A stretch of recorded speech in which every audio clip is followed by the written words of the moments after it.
Let's rate the Florida Springs based on how likely I think I'll see an alligator when I visit. Remember, it's freshwater. There's always a possibility. These are my rankings. Starting off with Ginny Springs, 0 out of 10. I will not see an alligator at Ginny Springs. I'm not talking about the Santa Fe. I am talking about this area of the spring, the actual spring boil. 0 out of 10 for Ginny Springs.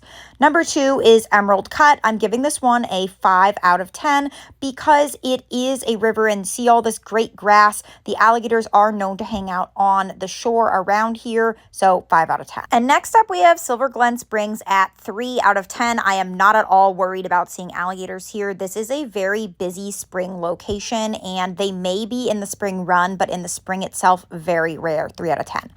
Next is Peacock Springs, 8 out of 10. I am never really worried about seeing alligators when I am swimming at the springs, but Peacock Springs is definitely something that made me very nervous while I was here, so it is getting 8 out of 10 for high likelihood. Number 5, we have Rock Springs, which I rate a 2 out of 10. I'm really not concerned about alligators when I'm visiting here. This is usually quite busy and the alligators don't like all the splashing. Next up, we have Devil's Den at 0 out of 10. This is the only spring in Florida that you can go to where there will not be any alligators because of the nature of the spring, so this is the one you should visit if you're worried.